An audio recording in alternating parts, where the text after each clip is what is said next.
Growing up in the hood, my mama always used to tell me, death has many faces.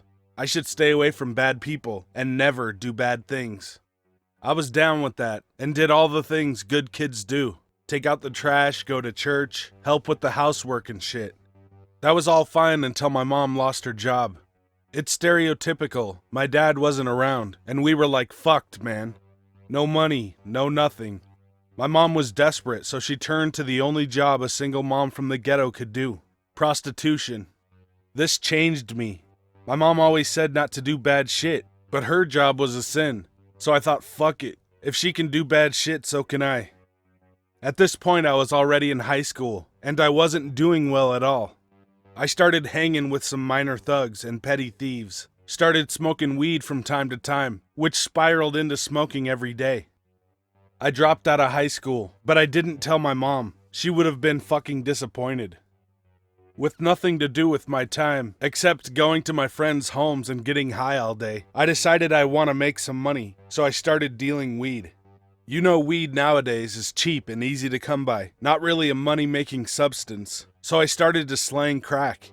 Now this was where the money started rolling in, man. The shit was crazy. In a few months, I got to move out. Nothing spectacular, the place was a shithole, but I was on my own, and liked the feeling of independence. I made it my duty to send my mom some money every week, so she can save up and quit.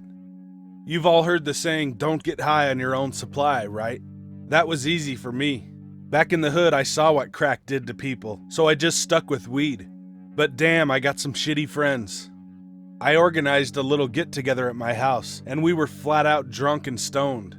I somehow managed to go to my porch to get some fresh air. It's just like a few chairs on a slab of cement outside. It's not like one of those fancy wooden porches with stairs and fences and shit. One by one, my friends started going home. Only my best friend Tyrone came out to the porch and asked if I wanted to smoke. I was feeling like I was dying already, but mama didn't raise no quitter, so I said, hell yeah, I want to smoke. I was so fucked up, I didn't even notice. The motherfucker gave me a crack pipe. He set me up, even though I said time and time again, I never want to try that shit. The first hit was unreal, man, I'm telling you. I can't describe that with words, and I wanted more. I smoked all of the shit he had. Didn't even give him a puff, although he didn't notice because he was way fucked up. Later on, he went home. I was left alone. I must have dozed off for a few minutes, and when I woke up, this real shady dude was creeping on me. He was just standing in front of my house staring. He was dressed in all black, ghetto-style hoodie and some sweats. He was straight-faced. Lips were blue like he was dead. He was a white dude, which was weird in itself. I haven't seen a white guy around here unless you count policemen. He had black bags under his eyes that came almost down to his mouth, but his hair was tight, slicked back, 70s mobster style. Now I know I keep my slates clean, so it wasn't someone collecting debts, but he was creeping me out, so I wanted to scare him. I pull out my Glock and start yelling at the fucker to go away. Nothing, dude didn't even flinch. I was thinking to myself, this dude is doped up, but he doesn't deserve to die. So I put my gun away, walk up to him, and punch him as hard as I fucking could. No man is so high a little beating won't make him come to his senses. Now, I'm not the strongest dude, but I can knock people out. But this guy didn't move a fucking inch, and my hand didn't even hurt. It just felt cold. He looked straight in my eyes and said, "Come with me, junkie. Time's up." Now, I was having none of that. This guy was not human.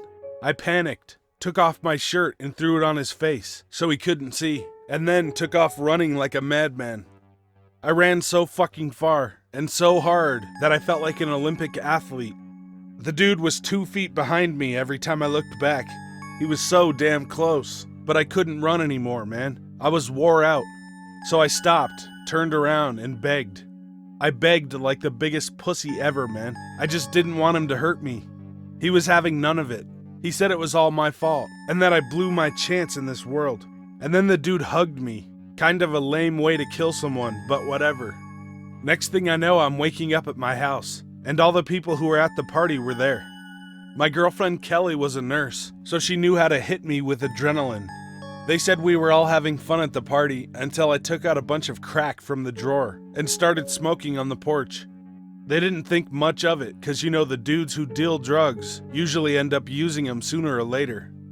It was all cool until I started waving my gun around like a dickhead, punching the air, and taking my shirt off and running and yelling shit like, "What do you want from me, man? Don't kill me, please." Tyrone and Kelly got in the car and went to find me. I ran 5 blocks, and they found me crying hysterically, kneeling in the middle of the road, until I passed out. That's not how I remember it going down, but one thing is for sure, man, I was super close to death, and somehow I got a second chance, and I won't blow it.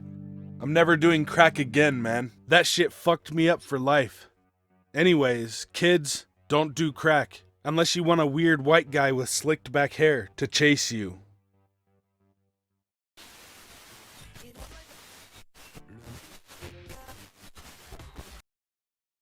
I'm not one to ever pass up an opportunity for a good deal on some high-grade cannabis, so when I received a text from a friend of mine telling me that he could sell me a quarter ounce of some good shit for $25, I jumped at the chance. He led me on all day, telling me that he would be dropping it off in the evening. Evening came, and so did the text saying he'd drop by later that night. And finally, at 11:30 that night, I received a text that sent a ping of anxiety running through me. "Sup man, I'm heading out of town for the night. Your sack is in the garage under the ladder." I knew exactly what this entailed. I was to walk the 5 blocks to his old residence, a mutual friend's house, where he lived in a loft in the garage, slip in unnoticed by the neighbors, search until I found it, leave the money, and be on my merry way. Simple, right? Nope, wrong. The walk started off sketchy enough, with the lone streetlight on the block going out as I left, plunging me into this unnatural pseudo-darkness. I walked along in silence, the only sound coming from the highway some distance away. I walked this way before, even at this hour, but I couldn't shake this anticipation in my gut. I reached the house, which I must say is absolutely terrifying at night. Something didn't seem right. My friend is very strict with his bedtimes. This meant that the house was dark at exactly 10 p.m. each night. Tonight, though, there was a glow coming from the first floor. This could have been a number of things. Maybe he had other friends over, brought a girl home, getting a late-night snack. I quickly reassured myself as I stepped through the door into the pitch-black garage. I closed the door behind me and got to searching. The garage is separated into an upstairs and a downstairs to save space. Upstairs, there is a washer and dryer, while downstairs was box storage that led down to the stairs, forming a cave-like lair. Not going to lie, it felt like a robbery simulator. Rummaging through my friend's garage unannounced, looking for drugs. My heart began to race at the thought. It really started racing though when I heard the heavy footsteps stomping their way toward the inside garage entrance. I had kicked a paint can on accident, so they probably heard it. Now my first instinct told me that I should make myself known. That's when I realized something. It was my friend's place after all. He probably even knew about the whole deal. We'd laugh, he'd point out where it was, and I'd be on my merry way. That's when I realized something. My friend does not own a single pair of boots. In a split instant, I ducked down under the floorboards behind some boxes. I was so confused. I felt like I was in a slasher movie, hand over my mouth to keep from hyperventilating. I listened as the door slammed open, the footsteps creaking slowly along the floorboards just inches to my right. They paced around the garage for what seemed like ages, grunting and taking heavy, labored breaths. They stopped at the top of the stairs, never making their way down though. Soon enough, they made their way back into the house, slamming the door behind them. As soon as the door clicked, I bolted and didn't stop running until I was back home, tucked away in my bed. Every single light in the house on for the rest of the night. I wasn't about to get the cops involved with the situation, lest they go searching and get my friend in trouble.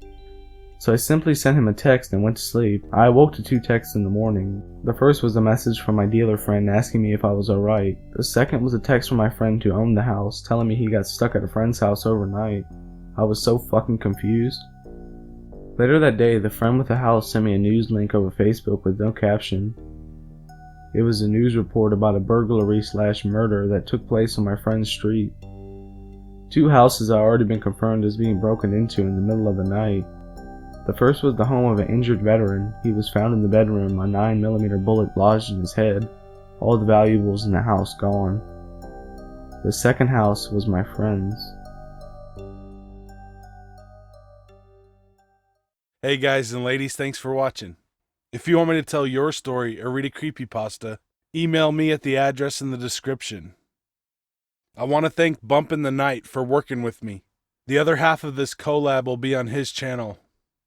I put a link to his channel in the description. So, that's about it. Be good to animals, even people. So. Ja, snämmar, Bergsbus, Rish. That shit fucked me up for life. God damn. It was all cool until I started waving my gun around.